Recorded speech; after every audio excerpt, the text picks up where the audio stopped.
The Old Testament reading is Exodus chapter 1, beginning with the 8th verse. Many years later, a new king came to power. He did not know what Joseph had done for Egypt, and he told the Egyptians, "There are too many of those Israelites in our country, and they are becoming more powerful than we are. If we don't outsmart them, their families will grow larger, and if our country goes to war, they could easily fight on the side of our enemies and escape from Egypt." The Egyptians put slave bosses in charge of the people of Israel and tried to wear them down with hard work. Those bosses forced them to build the cities of Pithom and Ramesses, where the king could store his supplies. But even though the Israelites were mistreated, their families grew larger and they took over more land. Because of this, the Egyptians hated them worse than before and made them work so hard that their lives were miserable.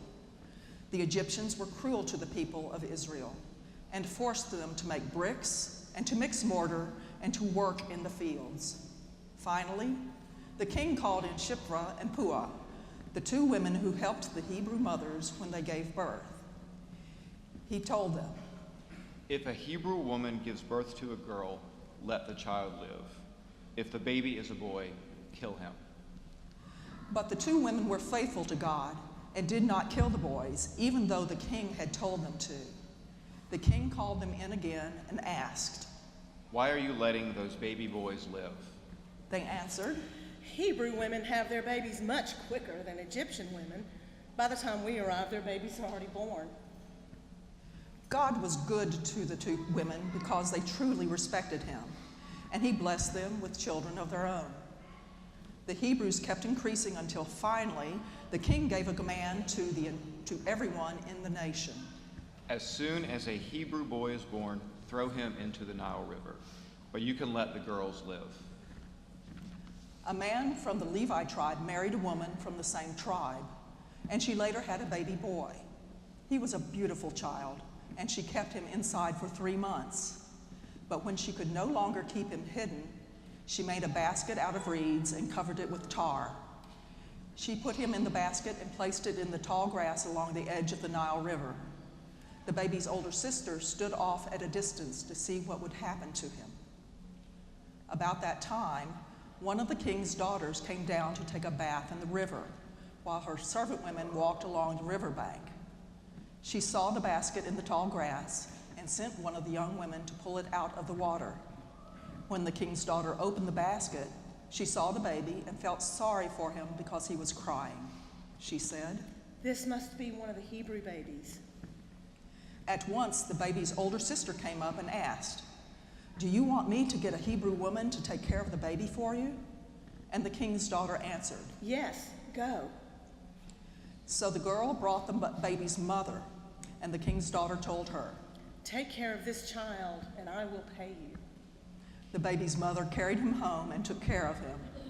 And when he was old enough, she took him to the king's daughter, who adopted him. She named him Moses because, she said, "I pulled him out of the water."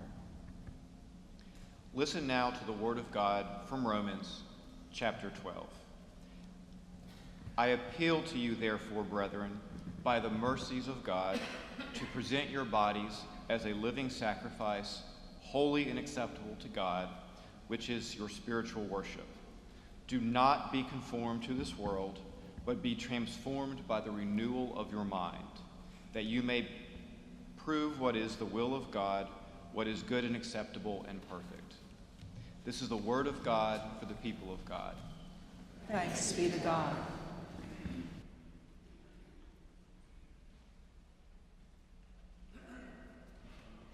Romans 12 business has always been important to me. My first recollection of it came in my sophomore year of college. My childhood friend Carl and I moved into a room. He had a girlfriend at the time named Zaina, who is now his wife. She cross-stitched this verse and hung it on the door of our dorm room. "Do not be conformed to this world, but be transformed." Like, she was afraid we'd be sophomoric during our sophomore year. And we were pretty knuckleheaded anyway. I won't elaborate and share any of that with you, fear of embarrassment.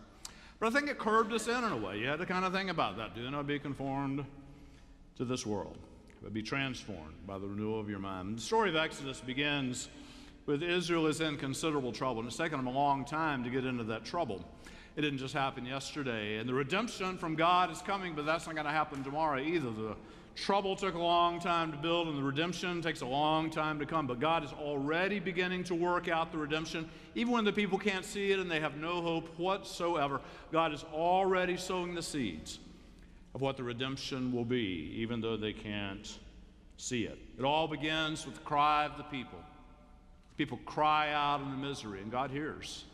God hears those who cry out. The amazing thing in this, I think, is the cry of the baby Moses. I mean, the story says plain to say, like, it's illegal to have a son, right? But Jochebed, his mother, she hides him for 3 months. Like, how do you hide a child and keep it quiet for 3 months? I was on a plane to Armenia last week, and the infant next to me couldn't be quiet for 3 minutes. She kept this child quiet for 3 months somehow, but then she could not keep the child any longer. Imagine all that time stifling, muffling his cry. I just think about the cries in the world that are stifled, that are muffled, that no one hears. Nathan and I went to Armenia. That's a story most people just don't know anything about. They suffered a terrible genocide, and now they're hemmed in by Turks and Arabs and Russians, and they cry out to God. God hears even if the rest of the world does not hear. Nathan and I are going to lead a book study with a lot of book groups all over Charlotte on the book Evicted. It talks about what happens to people and the way they become homeless. We think it's because they're shiftless bums or something, but actually it's way more complicated than that. We have people in our own South Tryon Community Church who are being evicted through no fault of their own. They're hardworking, they pay their rent. It's just gentrification, just sweeping people away. They cry, others may not hear. I think about those of you who came to church today and the people that you come to church with. There are muffled cries that can't be voiced, that no one hears. Maybe silent fears or a diagnosis that you've received, but you can't share it with anybody. A hollowness in your soul. All kinds of brokenness, muffled cries.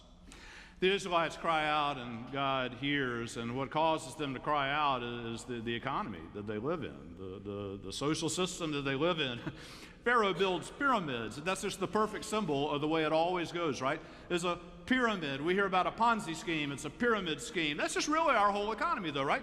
There's some at the bottom. They work really, really hard, and the benefit goes to the people that are at the top. That's just how things are in our world. And what happens is, like, we try to get as high up on that thing as possible. Like, I'm not going to be at the bottom of that pyramid. I'm going to climb up and be nearer the top. Then I always remember this thing that Thomas Merton said. He said, you spend your life climbing the ladder of success, and finally you get to the top and you look around and it's leaning against the wrong wall. Right? Like, it just doesn't deliver. Like, you got there, but it's not always cracked up to be. Pharaoh, the Pharaoh himself, this is so interesting. He's at the top of the pyramid, right? He's the most powerful guy, and yet he's the most anxious person of all, right? Here's what's his complaint. He said, there are too many of these foreigners. Sounds like a complaint we hear in our country sometimes. There are too many of these foreigners. He's nervous about it, makes really bad decisions as a result.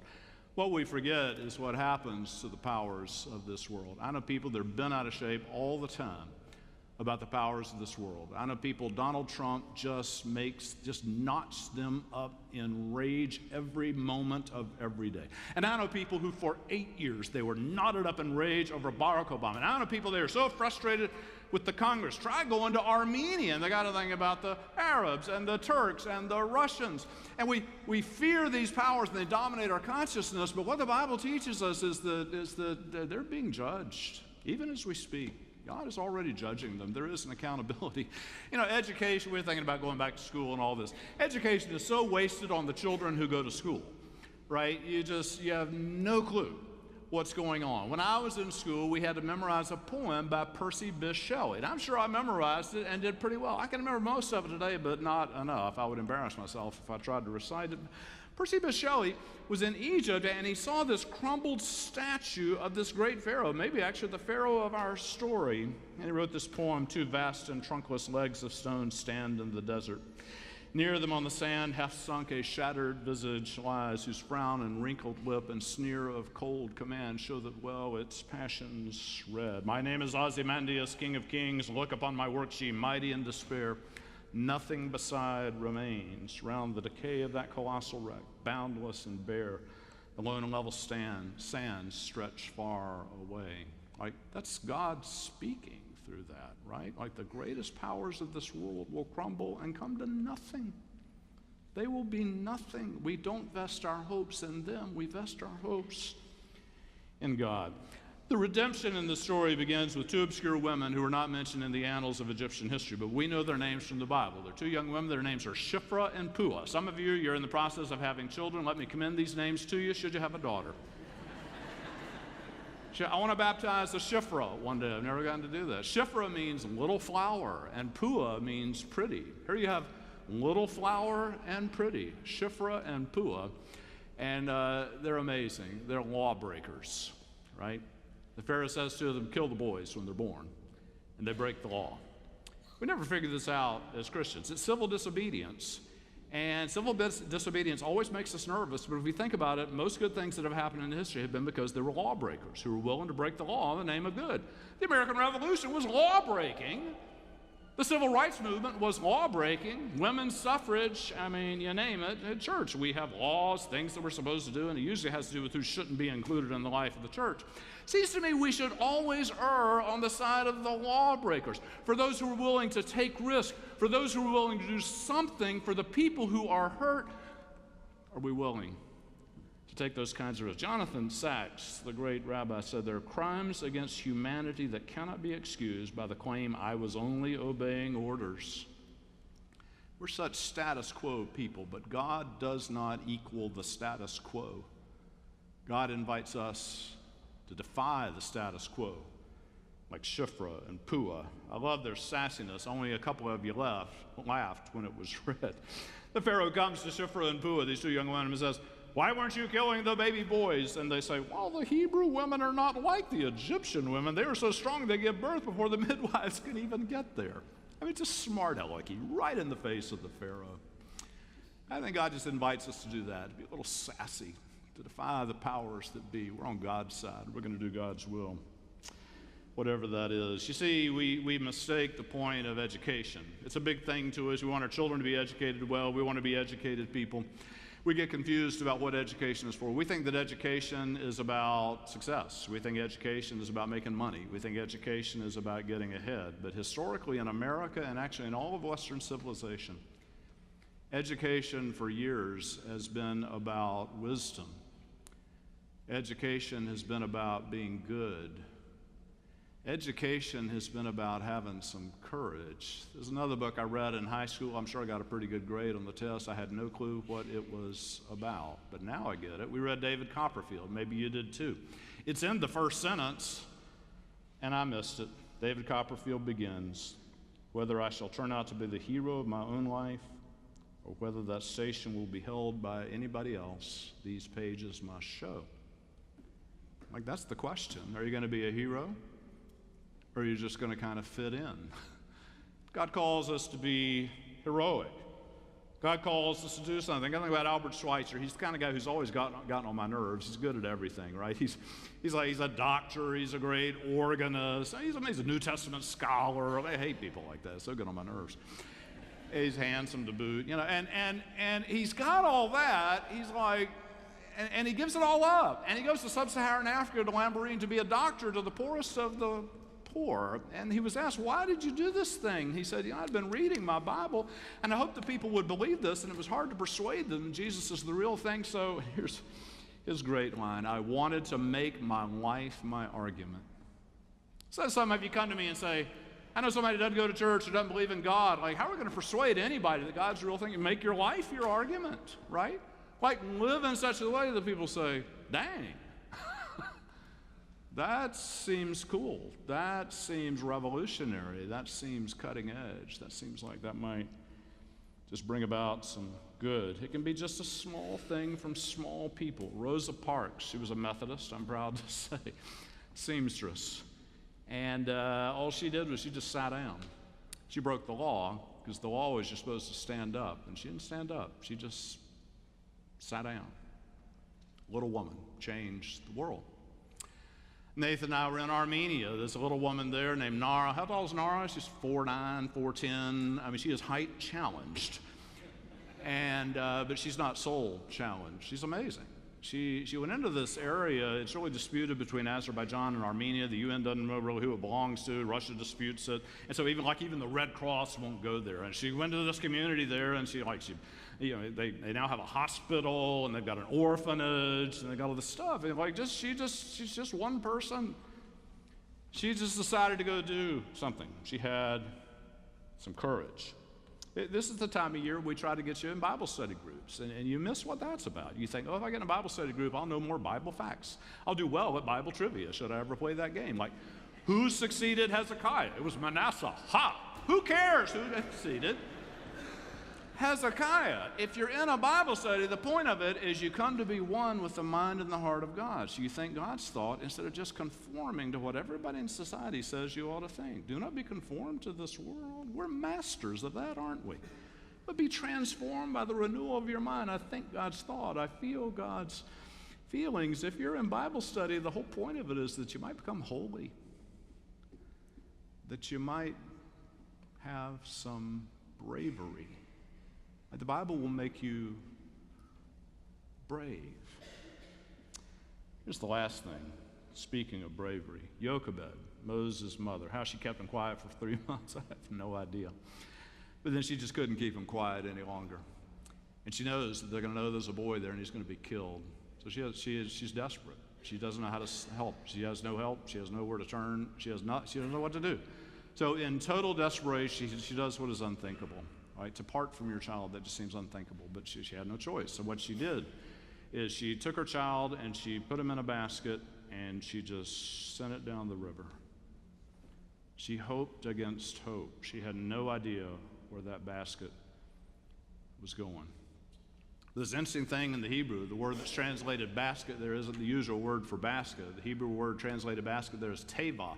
And teva occurs only one other time in the Old Testament, and that's to describe Noah's Ark. Now, this basket and Noah's Ark have some things in common. They are floating things that hold life, but they have no locomotion. They don't have sails or engines or anything. And they have no way to direct themselves. There's not a rudder or anything. Noah's Ark just floated wherever it floated, and then it was done. This basket, there's only a baby driving the thing anyway, right? So it's in the river, and she doesn't know where it's going to go, and that just seems so foolish. But what we're invited to believe is that God was there. She couldn't control it, but God carried that thing along and made it come to just the right point in the river where the Pharaoh's daughter happened to come down to bathe, and she had compassion on the child. And then she asked Miriam, the world's greatest babysitter, do you know somebody who could serve as a wet nurse? She said, well, yeah, let me go get her. It's Jochebed, his mother. God is orchestrating this whole thing. Jochebed had no idea. All she did was, this happens to you all the time. Like you're just there's the stuff in life that you can manage, and don't sweat that. That's no big deal. But there's just stuff you can't manage it, you can't control it. You don't know what to do. There's no help. You're just desperate. You hope against hope. And all you can do is hope and trust that God's there. You can't fix it, but God can guide that thing. God's redemption of whatever is wrong has already begun, even though to you it just seems total darkness and you can't see any light at all. And that's why Romans 12 matters. I am grateful that my roommate's girlfriend put those words on our room, helped me a little bit. I wanted to help you. I asked Megan Argabright to print these on little cards, and these are all the exits. And it's just got that verse from Romans 12 on it. I need this kind of thing. I'm going to carry this around, put one in my car, carry one in my pocket. Just because all the time, the world says conform, but this says do not be conformed to this world, but be transformed. And on the other side of this card, there's a picture. It's one of those time-lapse photography things, and it starts when you have a caterpillar in a cocoon, and then gradually the the thing comes out as a butterfly. Like it's one of those just miracles that children learn. When Paul says be transformed, the Greek word is metamorphosei. Do you hear metamorphosis in there? And what is a metamorphosis? I mean, if you're just a caterpillar, you're crawling around on the ground and you don't look like much at all. You can't fly, you're just kind of ugly and brown. But then God morphs you into something that's amazing. The butterfly pops out and it's got wings and it can fly and it's beautiful. And this is what God is doing in you. Can you sense it? Are you open to it? Do you believe that that might actually happen instead of just continuing to be all status quo, conforming, climbing up that pyramid? Aren't you tired and exhausted by all that? The labor's never done like it was for the Israelite slaves. Never enough, never enough. Don't be conformed to this world. Be transformed. Undergo this metamorphosis into the beautiful creature that God made you to be. And then you begin to know God's thoughts, and you begin to want what God wants, and you begin to act. You have a little courage for once. You're even willing to defy the status quo because you know the status quo is not of God. Things need changing, and I'll do my little part. I'll be a shifra. I'll be a pua. And let me just say this, in preparing for the sermon, I studied this time. The lifespan of the caterpillar and butterfly is incredibly short. It's like 3 weeks from birth to metamorphosis, and then once the butterfly comes out, it's got at most 3 weeks to live. Like, that's not long. And let me just say to you, your time is short. I know you think you got all the time in the world, but I don't know. I was in college, and it feels like that was yesterday afternoon, and now I'm 61 standing here in front of you. It just flies by.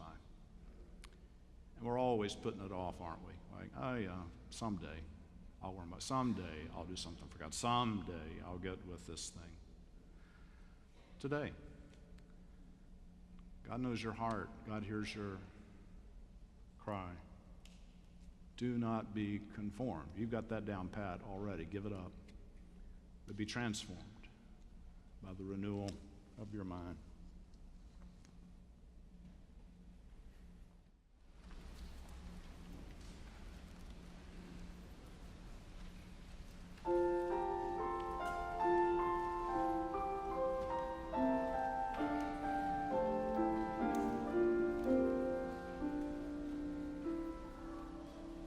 Take my life and let it be consecrated.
Hey, thank you for watching, and we hope you got something out of that. If you have any feedback for us, any response that was helpful to you, we would love to hear that. Please let us know. And everything that we put out is free, and we want it to be that way, but if you're able and feel led to support the mission of our church or the cost of providing this online content, here's how to do so.